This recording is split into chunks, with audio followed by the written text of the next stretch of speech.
Long ago, before this day's confusion did begin,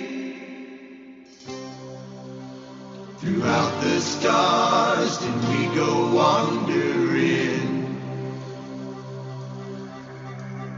Distance was no barrier, and time it had no hope. Free to come and free to go.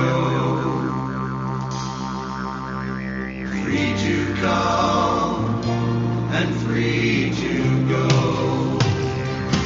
Open up the book of stars. Open up the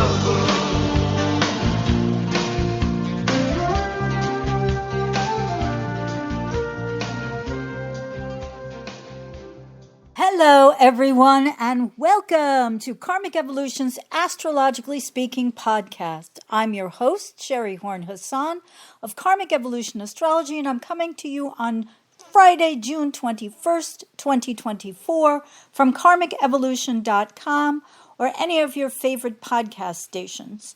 Now, before we get into this week's astro news you can use, my usual quick reminder that this show aims to bring you the truth about astrology and your soul's karmic evolution, and that a new show drops every week on Fridays at 11 a.m. Pacific and 2 p.m. Eastern on most major podcast platforms. So I'll start out by reminding everyone that I am continuing to offer my 75-minute Karmic Evolution Natal Insight reading for only $125, which is a discounted rate for podcast listeners only. So if you want to learn more about the true meaning of your individual birth chart, to gain greater consciousness about your soul's true mission and purpose in this lifetime and what may be holding you back from achieving it, then this reading is for you. And it's for you if you feel stuck or frustrated or otherwise stymied in an area of greatest interest to you. Could be your relationships, could be your career, could be your finances, and often those two are related, right? Could be your health. Then this reading is for you. If you'd like to understand how, by letting your unconscious script, which is based on old soul-conditioned experiences that causes old behaviors from the past, if you're interested in no longer letting these run the show, because you now want to become more conscious about how to change this script or patterned behavior going forward, then again, this reading is for you. So as I like to say, this is a way to help you co-create your own future happiness through astrological insight. And that, if that's a desire of yours, then this reading is definitely for you. As I also like to say, conscious awareness has never been so easy or so affordable when you take advantage of my special Karmic Evolution Natal Insight reading for a discounted rate of $125, which you can find at karmicevolution.com/karmic125. That's karmicevolution.com/karmic125. All right, so I also want to mention two quick reminders before we get on to this week's Astro News you can use.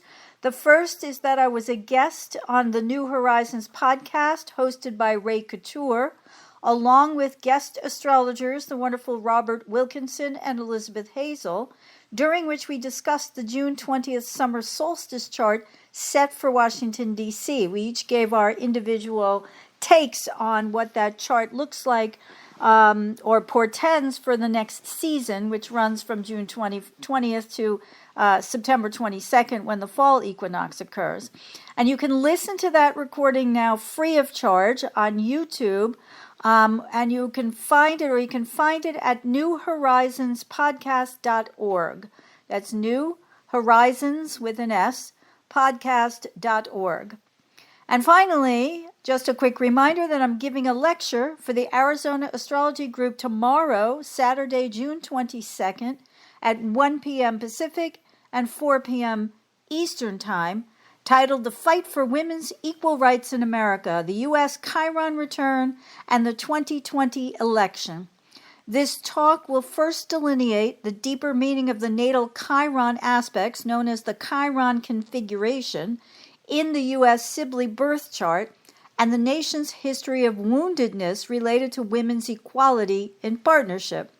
We'll then explore the incremental historical gains and setbacks for women's rights made during each of the first 4 U.S. Chiron returns, culminating with the Roe v. Wade Supreme Court decision in 1973. So we are now in the middle of the 5th National Chiron return, and the question becomes, what can we expect as transiting Chiron retrogrades back and forth? A Chiron return in the triggering of the Chiron aspect, which means it triggers what Chiron is aspected to before the actual return of Chiron to Chiron, which will be explained all in this lecture, and activates a natal T-square there, that this has already begun and will end on February 18, 2025. So we want to talk about what's been transpiring between the spring of 2022 and February of 2025, and how the issue of women's equality may impact the next U.S. presidential election on November 5th of this year, 2024, when transiting Chiron retrograde will be only minutes away from its second exact return and its exact opposition to Juno, also known as the wife or partner, on November 7th, before it makes its final exact return on the aforementioned February 18th of 2025. So this lecture is going to explore through the wonderful opportunity for astrological insight whether American women will rally and use their hard-earned right to vote to both save and restore their individual rights to bodily autonomy and equality for the future. Now, if you're interested in attending live, and bear in mind this webinar lecture will be recorded, so if you cannot make it live tomorrow, you certainly will get a recording of it. The fee is $10 for members of Arizona Astrology and $15 for non-members. And you can register at azastrologers.org/donate. Again, that's AZ as in Arizona, astrologers as in plural with an S, .org/donate. So I hope to see you tomorrow, but if you can't make it live, by all means, if you purchase the webinar, which was very well received when I gave it at Astro Bash last September, and also at the Astrological Society of Princeton early this winter, early in 2024 in January. So if you can't make it live, you can always purchase it and listen to the recording after the fact. All right, thanks. So now let's get into this week's astro news you can use. All right, so yesterday, June 20th, the sun entered Cancer, and we experienced the summer solstice at 1:51 p.m. Pacific time and 4:51 p.m. Eastern time, the longest day of the year in the northern hemisphere. And today, June 21st, we have the Capricorn full moon at 1 degree 7 minutes at 6:08 a.m. Pacific time. Oops, sorry, it's tonight. It's 6:08 p.m. Pacific time. I'd written p.m. and for some reason on my brain went, it's not p.m., it's a.m. Don't say p.m., say a.m. So I did, but I was wrong. Must be the squares to Neptune, which I'll talk about in a few. Anyway, the Capricorn full moon will occur at 1 degree and 7 minutes of Capricorn opposite Cancer at 6:08 p.m. Pacific time and 9:08 p.m. Eastern time. And that brings us halfway through this month's lunar cycle, which began June 6th with the Gemini new moon conjunct to Venus. And if we recall, it was at this Gemini new moon lunation that we were supposed to plant seeds that allow us to listen to each other and really hear and then discuss our differing viewpoints based on differing values. Only then, once we understood or understand each other's points of view, might we be able to progress toward negotiation and compromise. So let's look back first to see what's led up to this point and gain a better understanding about the fallout from the Mars-Pluto fixed square from June 11th. Now, I know I talked about this last week. I talked about it probably the week before too. But I do feel it warrants a lot of discussion because it is going to be so prevalent at the upcoming election, presidential election here in America on November 5th, because what's happened is that we just entered the waxing second quarter after the first quarter square of the Mars-Pluto synodic cycle that began on February 13th of this year, and again will hit its 180-degree climax on November 3rd, which is only 2 days before the U.S. presidential election on November 5th. Now, if you read or listen to the work of other astrologers, particularly mundane astrologers, you've already heard or you're going to be hearing a lot about this upcoming opposition, because Mars-Pluto can often portend some kind of violence. So the period between now and then represents the time when what was planted at the original conjunction, the beginning of the new synodic cycle back on February 13th, has now taken root and begun to rise above ground, to use an agricultural metaphor. When a cycle is waxing, not just the lunar cycle, but any cycle is waxing, when two planets come together and the faster moving planet keeps moving at the first square, we now see if whether what was planted at the original conjunction has taken root and is in fact growing. So in other words, it's become visible now. And it will continue this cycle to wax in strength, read grow, until it reaches its peak, at which time it's ripe for harvesting. So as many of you probably know, Mars, the warrior, and Pluto, the symbol of death and rebirth, or what I like to call evolution, is a necessary component if one is to evolve rather than become extinct, can carry connotations of potential violence. As I mentioned, it's a bit like Mars is the match, the more immediate movement, and Pluto, the stick of dynamite. So when the fuse is lit, as it was on February 13th, it works its way incrementally to the big boom at the opposition. And then after that, of course, we have a waning period and people reacting to it, or what happens afterwards, right? Repercussions, side effects, new tremors, it could be anything. And given that this conjunction occurred originally in Aquarius, think Mars in Aquarius and Pluto in Aquarius, both explosive energies, right? Mars is fast, Aquarius is unexpected, shocking, surprising change. Pluto is, again, the process of evolution in Aquarius, a little bit more sped up. But Pluto is a social reform planet. So groups of people demanding social reform. We've already been seeing this since Pluto has been in Aquarius. I've mentioned this in past podcasts, how I think that the predecessor to this was when Saturn was in Aquarius, which is a revolutionary energy too, but more of the traditionalists against the progressives, which of course we've seen a ton of over the last couple of years, right? And now Pluto's in Aquarius, but going back and forth last year and for a couple months in the fall between Aquarius and Capricorn. But when they met in Aquarius, they're both very explosive energies, right? And again, they will climax. And when they do, on November 3rd, Mars will be in Cancer, opposing Pluto retrograde in Capricorn.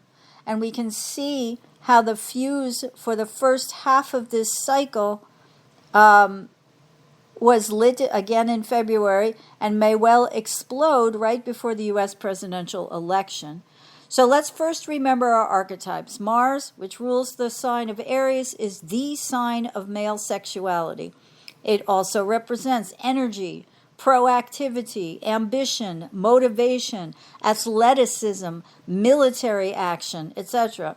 On the darker side, however, it can also represent hypersexuality, sexual abuse and rape, anger, arguments, violence, and at its extreme, war. So violence is extreme too, and the war includes violence, so it's a toss-up whether you want to just think of them as synonymous or separate, but clearly violence doesn't have to happen only during a war, right? So as this cycle continues to grow in strength now between June 11th and November 3rd, we're already getting signs that the collective is bracing for some kind of explosion.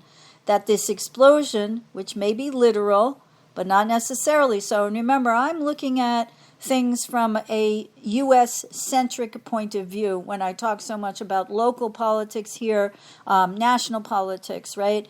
But the Mars-Pluto opposition can reverberate anywhere in the world.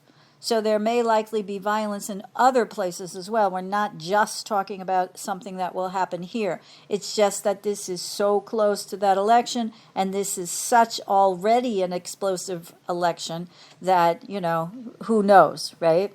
All bets are off. But anyway, when they come to a head, it will likely pit the Cancer archetype, Mars in Cancer, against that of Capricorn.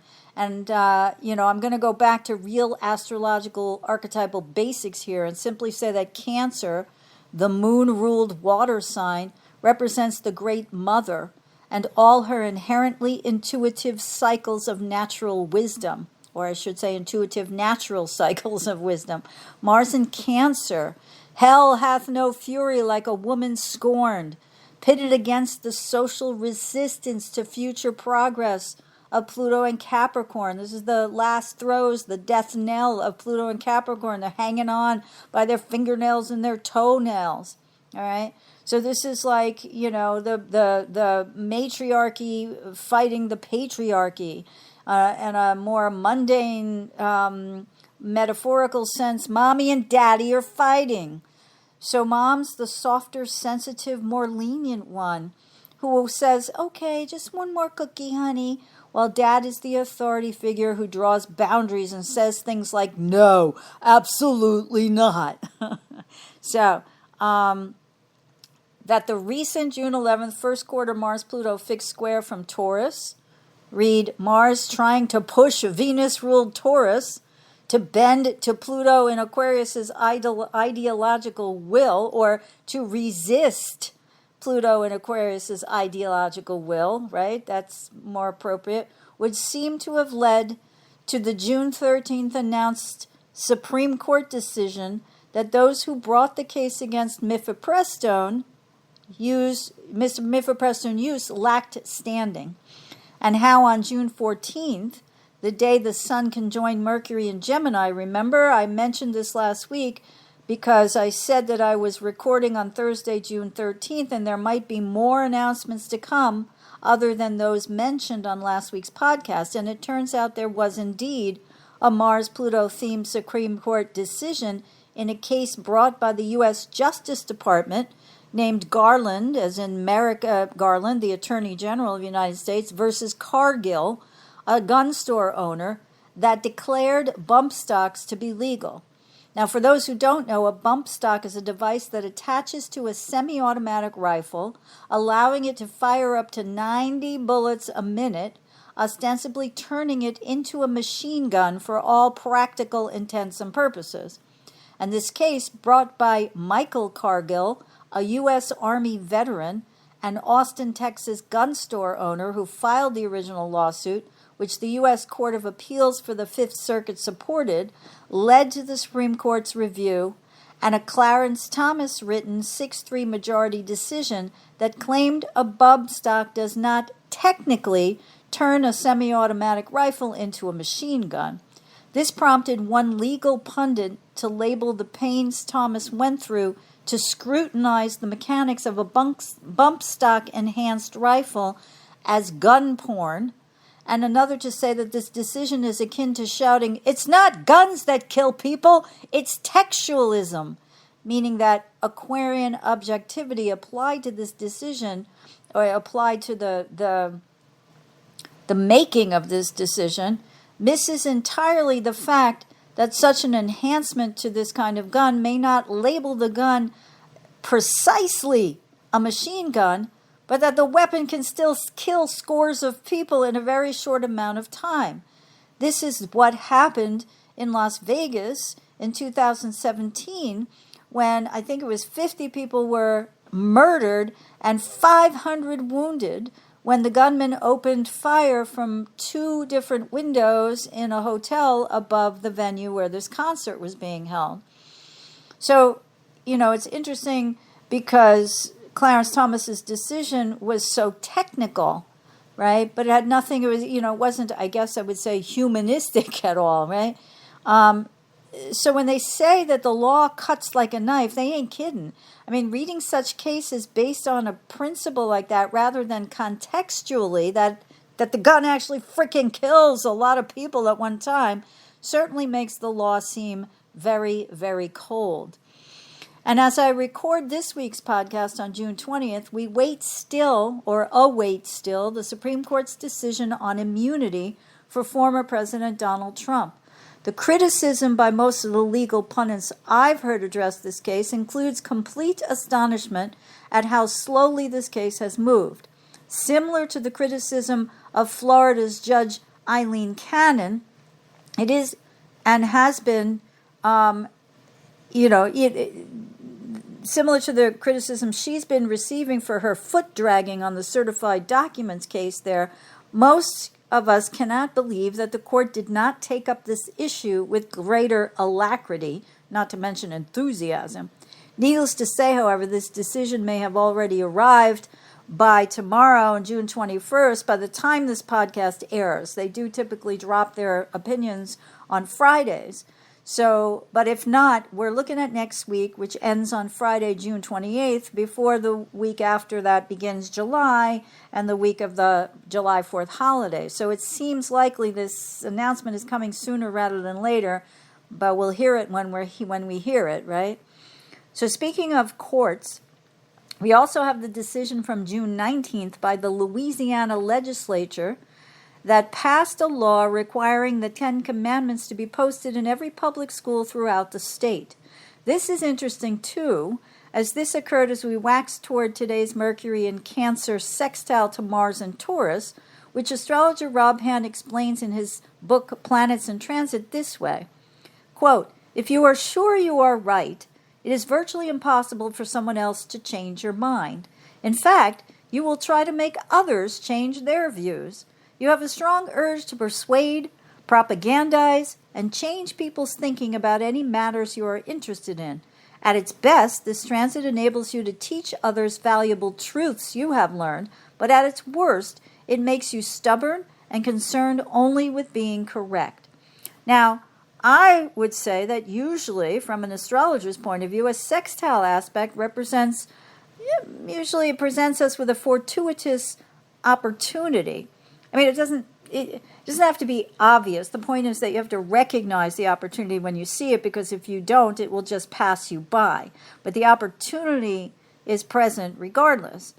And I think in this case, it's easy to see that the definition of the term opportunity is in the eye of the beholder.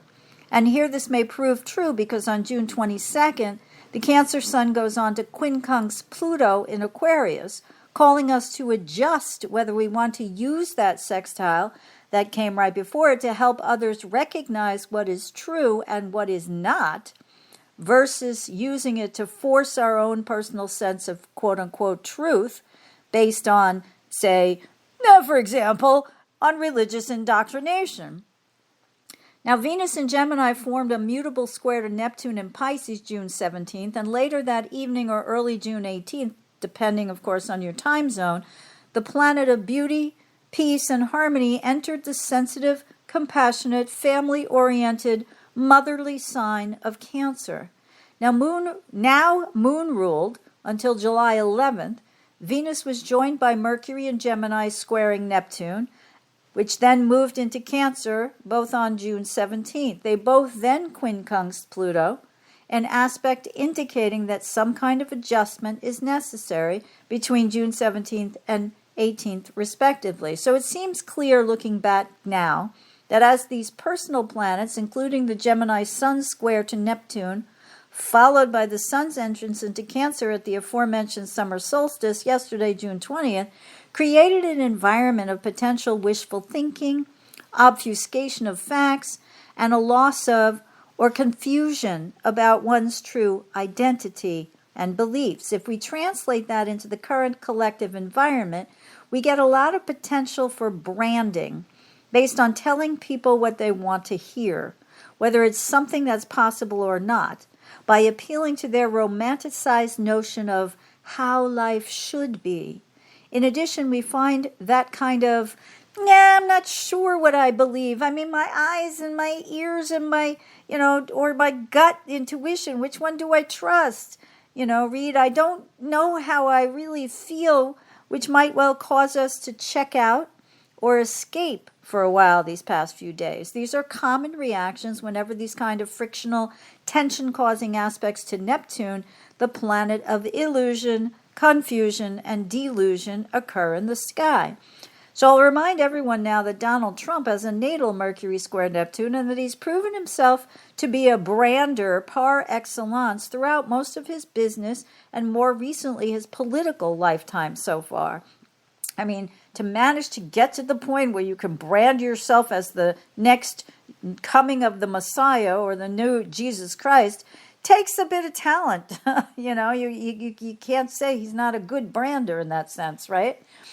And on June 14th, he turns 78 years old, and though his brand has been tarnished, especially by his 34 felony count conviction on May 30th, he continues to try to convince everyone, a la the novel 1984 by George Orwell, to believe that up is down and black is white. Now, the summer solstice chart of June 20th, which represents the change of season from spring to summer in the northern hemisphere and sets the tone for what we might expect energetically during the next 3 months until the fall equinox occurs on September 22nd when the sun enters Libra. This summer solstice chart had the second house moon at 15 degrees 20 minutes of Sagittarius forming a T-square to an 11th house Juno in Virgo, opposite the 5th house Saturn in Pisces, in the chart set for Washington, D.C.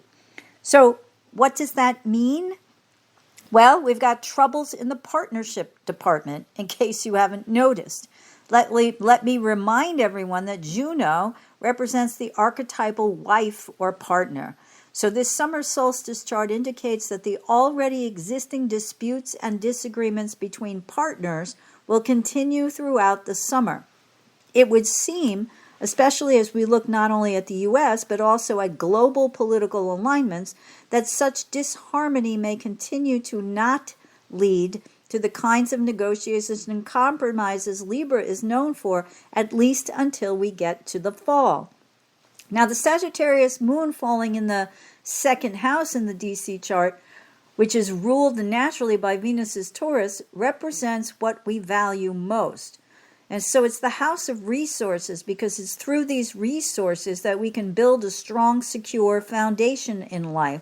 And once we have that, we can achieve a high level of self-worth and a sense of self-esteem.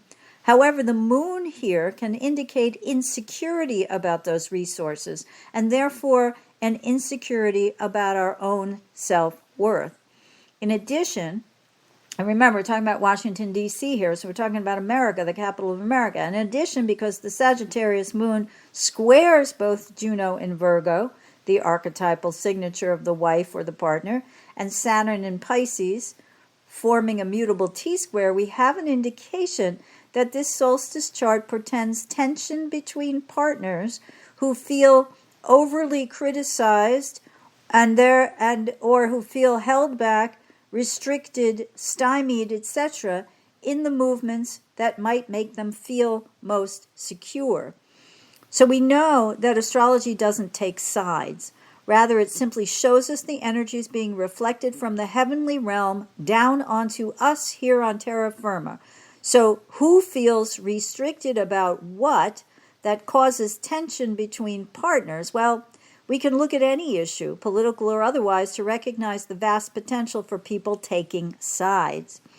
Since we're looking at the chart from the vantage point of the location of America's government, and because Sagittarius is usually an optimistic sign, we can see how this T-square, because it's mutable, might act a little bit more pliably than if it were in another modality. In other words, there may be a lot of segueing back and forth to try to accommodate in some way these feelings of being held back. We might note also that the Jupiter-ruled moon rules the natural ninth house of law, higher education, immigration, foreign travel, foreigners, and philosophy and religion. And since delay tactics have been in play for a while now, because I'm referring now to the ninth house and Jupiter as the ruler of the house of law, they may well continue during this summer season until the fall equinox in September. And although Jupiter in Gemini's waning trine to Pluto retrograde in Aquarius at this summer solstice can indicate positive personal change in terms of controlling our destiny, it does stipulate that such changes must also have to do with others and not just ourselves. Since the U.S. is a Cancer Sun nation, at least according to the U.S. Sibley birth chart, and Pluto's always about social reform within the collective, this may bode well. But for which side in any dispute, again, it's hard to tell. Now, trines are easy aspects, yes, but given the kind of stalemate shown here between the moon's T-square to Juno opposite Saturn, we likely still have a ways to go, in my opinion. Now, the 8th house, Sun, Venus, Mercury, stellium in Cancer, squares the nodal axis, which is the South Node in Libra and the North Node in Aries. So we have a cardinal T-square forming there. And because here Mercury's Gemini rules the 8th house, okay, that means that Gemini is on the cusp of the 8th house in this summer solstice chart in Washington, D.C., it looks to me like there will be a great deal of intense discussion about joint resources and other people's money, combined with other 8th house issues, such as sexuality, shared resources, money, and trust. Let's remember that Pluto is currently retrograde, and that the more esoteric meaning of this is that it can play out as a, quote, test of our faith, will, and courage, as Jungian astrologer Erin Sullivan put it in her book, Retrograde Planets. Given that this is also known as the house of death, among other things, of course, the connotation between money and sexuality would seem to point to the growing disputes regarding true equality, with women's rights to full bodily autonomy and appropriate health care, and transgender equality high on the list of issues of disagreements caused by different laws in different locations, and intense disagreement at that. These issues need to find some level of compromise by integrating their square energies into the nodal axis. Money comes into play here, of course, since legislatures can provide or withhold funding for a myriad number of things related to these two topics. Remember, Juno is in the 11th house of the legislature, according to mundane astrologies. But the issue of fairness related to whether my values trump yours is very much in play right now and will be through, as I mentioned, the presidential election November 5th here in the U.S. Now, Mercury in Cancer also squares the nodes, and that talks about tension between siblings, such as is apparent in both the disagreements between U.S. states and the federal government, right? It's like the states are siblings, but they don't all agree with each other, and they also don't all agree with daddy, right? So it's, again, that whole T-square, in addition, the T-square of the moon, but in addition, the squares by Venus and Mercury and the Sun in Cancer to the nodes. So I relate this also. I mean, we could relate it to a huge amount of different circumstances. U.S. involvement in the Middle East right now is Israel. We're siblings. I'm using the term loosely, right? Because Mercury's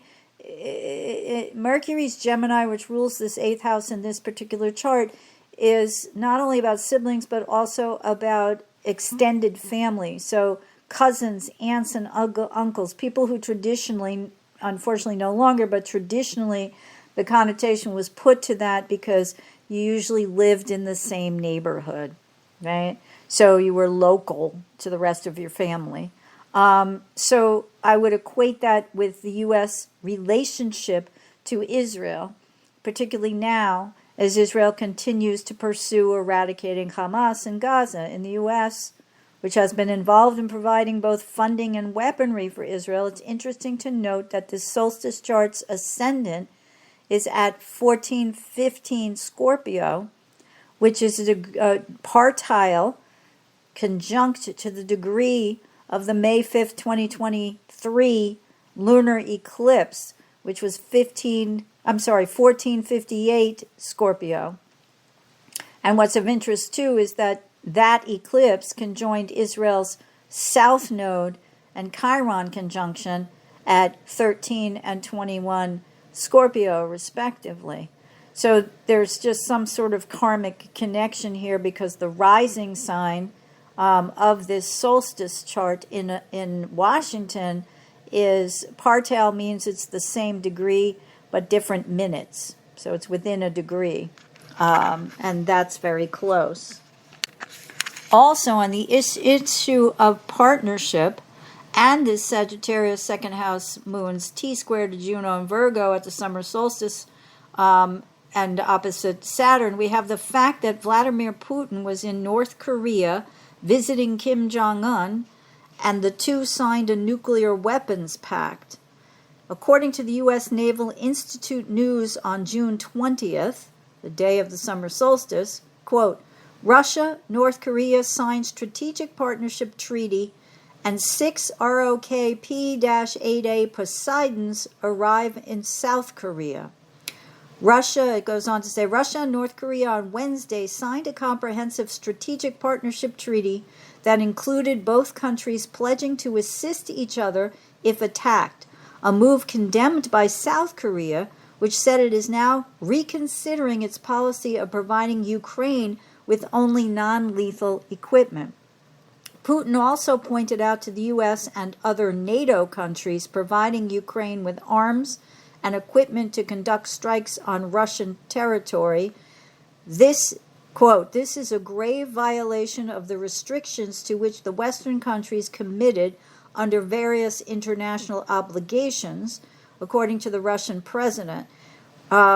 Russia did not rule this, I'm still quoting from the article, Russia did not rule out developing military and technical cooperation with North Korea under the Comprehensive Strategic Partnership Treaty.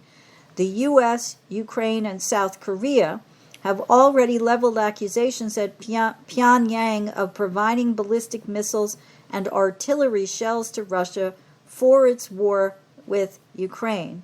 End quote. So we might note that this meeting and signed agreement occurred as the Sun perfected its square to Neptune. Read, a shift based on a merger of identities as we wax toward today's Mercury sextile Mars and tomorrow's June 22nd exact quincunx of the Sun to Pluto. An adjustment was made indeed, eh? Now, I won't go into it in great detail right now, but longtime podcast listeners will remember that the Saturn-Pluto conjunction at roughly 22 Capricorn on January 12th of 2020, a cycle that will take between 32 and 38 years to complete, is indicative historically of a shift in global politics and realignments of partnerships. In 1947, this conjunction in Leo led to the formation of NATO. And in Libra, in late 82 and early 83, the conjunction led to the huge economic shift of Western nations toward governmental austerity, led by America's President Ronald Reagan and the UK's Prime Minister Margaret Thatcher.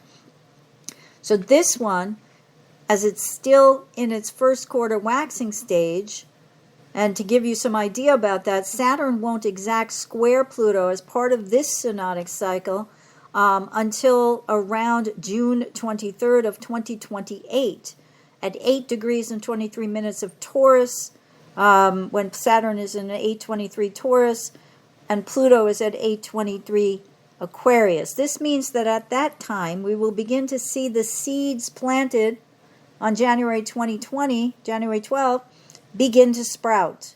Again, read, come above ground and be visible. And Saturn won't oppose Pluto as part of this cycle until Saturn's at 20 degrees, 28 minutes of Leo, and opposing Pluto in Aquarius at 20 degrees, 28. And that will happen circa July 27th of 2036. So a new synodic cycle won't begin again between these two until the next exact conjunction at 14 Pisces on June 15th, 2023. I would posit to you, as I think would many other astrologers, that the world may look drastically different by then. But my point in telling you this is that this is we're watching these global alignments and realignments, and the one with Russia and North Korea, which some of you who are old like me might recall, wasn't it President Clinton, when he came in, who was saying that the real problem was not so much Iran at that time, but North Korea, that we had to keep our eye on North Korea. Well, there you go.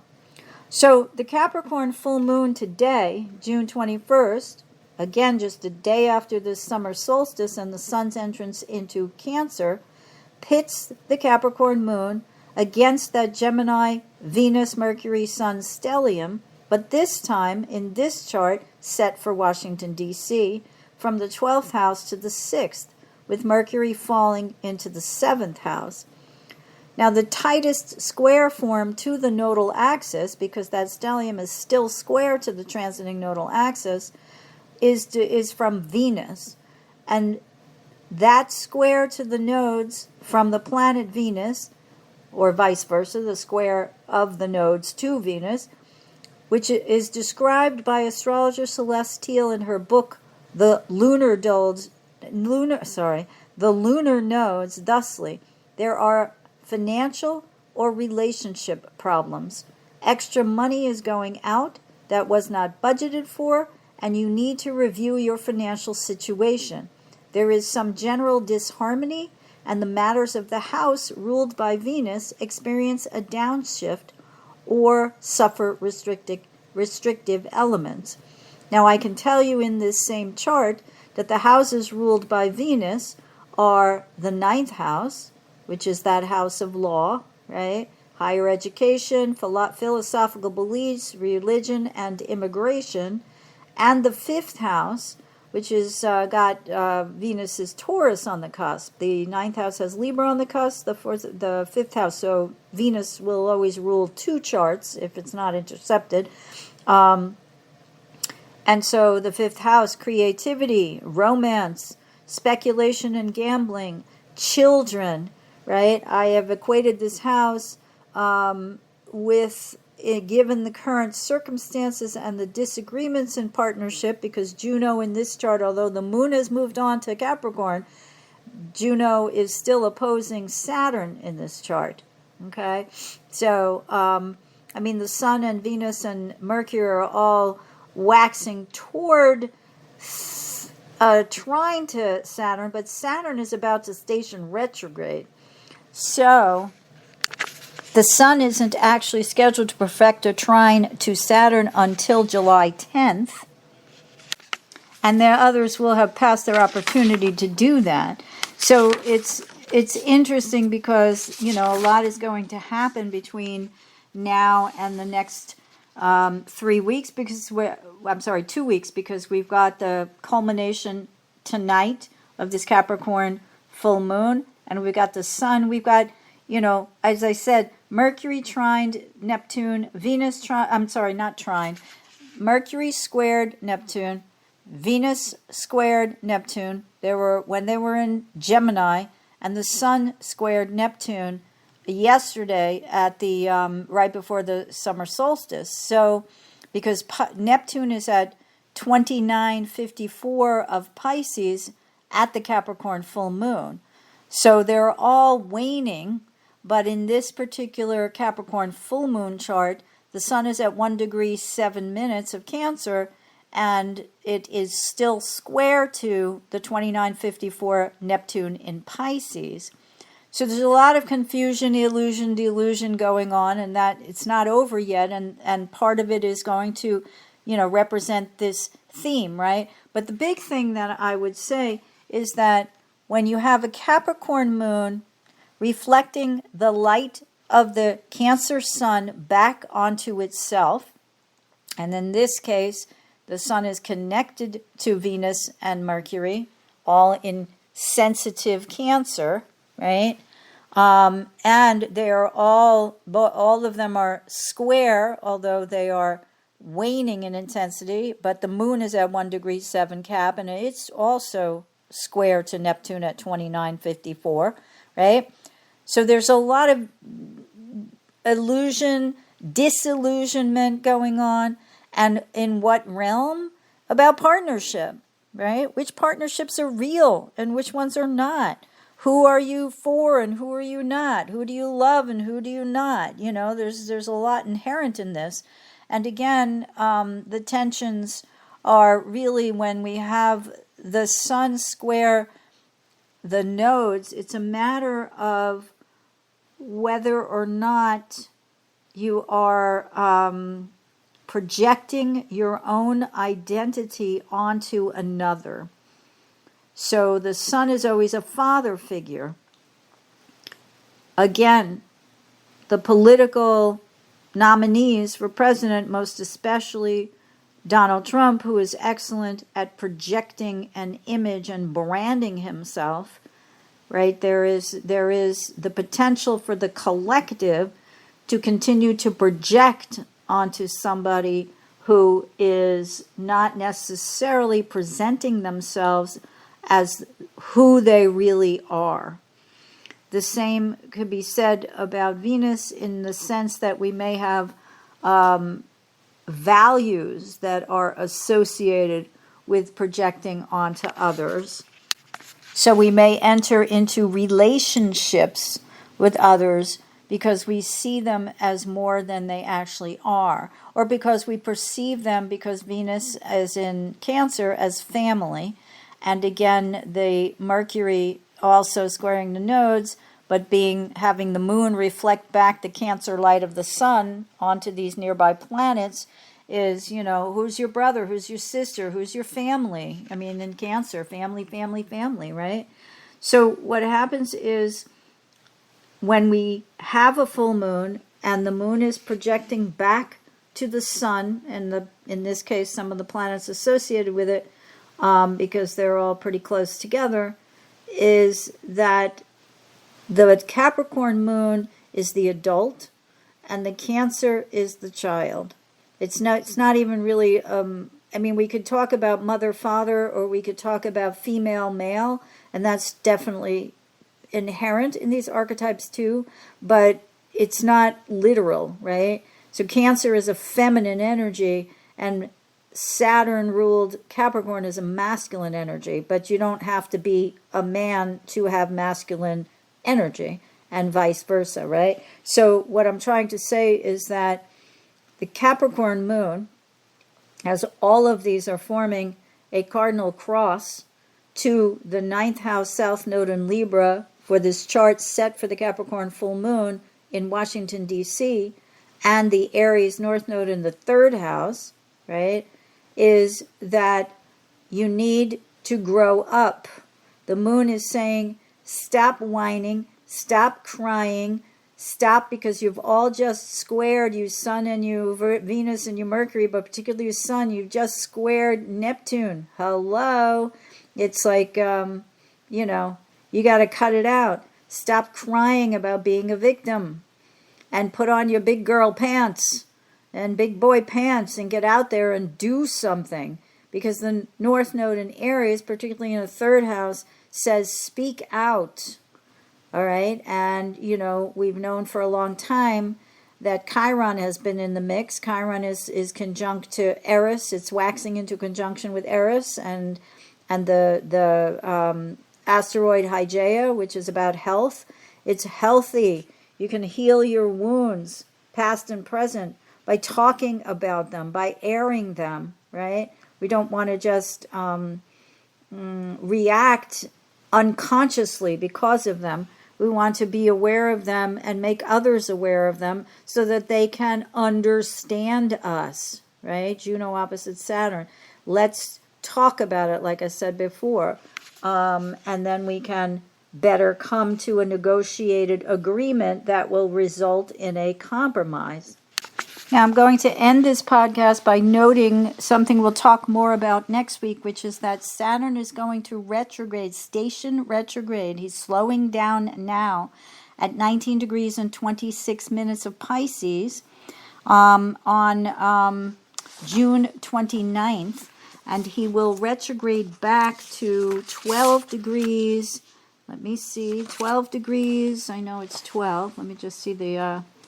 he's in for a long spell of retrograde. So again, we'll talk about that. But this happens every year. And Saturn retrograde is finding your own inner authority, your own inner parent. So you don't have to rely on others to parent you. And to really dig deep about what you truly believe, and to marry, the difference between empirical information and knowledge with that that comes from the heart through both intuition and also past experiences. So Saturn won't station direct again until November, I think it's November 19th, which is coincidentally, no, it's the 14th, which is very close to when Pluto is going to re-enter Aquarius on November 19th. But both of them also after the U.S. election, right? So that's something just to keep in mind. But also, on July 2nd, Neptune will station retrograde at 29:56 of Pisces. And he's going to be going for a long term, too, because these are he's the second slowest moving planet, like ever.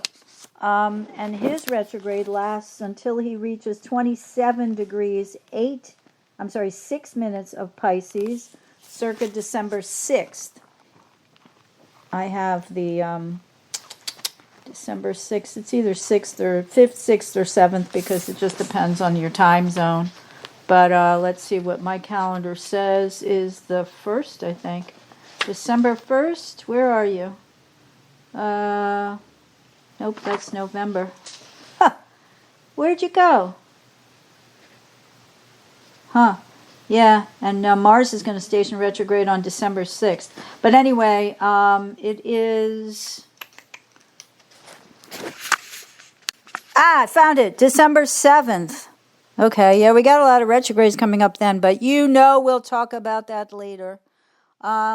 So, Neptune too asks us to bridge the gap between the conscious and the unconscious. So there's, since Saturn's in Neptune ruled Pisces, Saturn will be going retrograde. Neptune, the ruler of Pisces, will be going retrograde. They'll both be retrograde for a long time, pretty much simultaneously, right? Saturn will moves a little faster, so he's going to station direct a little earlier. But we've got the opportunity here, I think, to kind of go deep. And, I've mentioned before how Saturn seeks a secure foundation always. But in Pisces, he's on the water. So metaphorically speaking, he needs to build a boat in order to navigate the waves of emotion and not get overwhelmed. The deal with Saturn and Pisces, as these two planets begin an almost simultaneous retrograde period, is going to be that you don't want the unconscious to overwhelm the conscious portion of the psyche. The ego doesn't want to get overwhelmed by the unconscious because it's afraid it will go mad, which is tantamount to saying it will, drown. The water will drown the ego, and the ego will lose its sanity.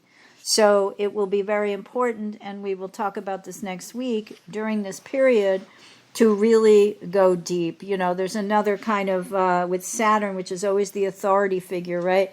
It's kind of like the who's your daddy question, Is your daddy someone who really does have a secure, firm foundation, so when they make the rules, they really know whereof they speak, or are they just doing that because deep down inside they're actually insecure, and that insecurity leads them to project outward an uber sense of security. I know what you need to do. I know the rules. You need to follow the rules. Here, I'm going to tell you what the rules are. Meanwhile, they don't have any rules for themselves, right?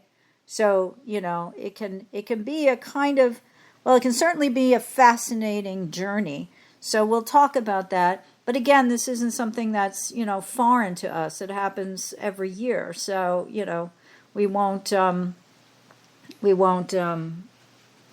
find it any different from past years.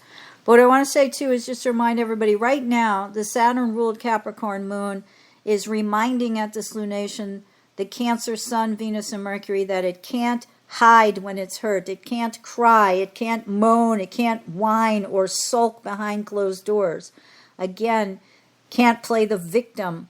Rather, because of the square to Neptune, rather, you got to put on your big girl and boy pants, deal with the world as it is, meaning realistically, in order to build a stronger emotional foundation, right? We can't just say, oh, I'm such a poor victim. Look, I lost the election, but it was rigged, this kind of crap, right?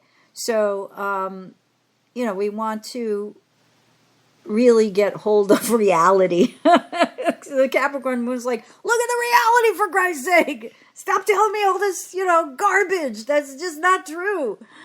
And in that sense, Capricorn has a very positive connotation versus the shadow side of Cancer. So anyway, I would like to go into, if I do have time, sometime I'm wanting to go into some of the personal charts for people involved, because one of the things that's happening right now is that transiting Pluto retrograde, meaning it already hit, is coming back to conjoin Clarence Thomas's first house Aquarius moon at 1 degree and some minutes of Aquarius, which quincunxes, believe it or not, the same stellium that we have going on now in different degrees, his Cancer Sun conjunct Venus and Mercury in Cancer. So let's see how that plays out, because of course we've had a lot of news that, is weakening the opinion of Americans about the Supreme Court, in large part because of his inability to have reported all of these trips he's gotten from billionaires on whose cases he does not recuse himself. Ditto for Samuel Alito, but that situation is nowhere near as egregious in terms of how much money he's taken as Thomas's is. So anyway, thank you everyone for joining me. I hope you found the information presented here helpful as you continue your karmic evolution in this lifetime. Please be sure to join me June 28th for another episode of Karmic Evolution's Astrologically Speaking podcast. Until then, may your journey be filled with karmic healing and the joy of greater consciousness. Namaste. Long ago, before this day's confusion did begin, throughout the stars did we go wandering. Distance was no barrier, and time it had no hope. Free to come and free to go. Free to come and free to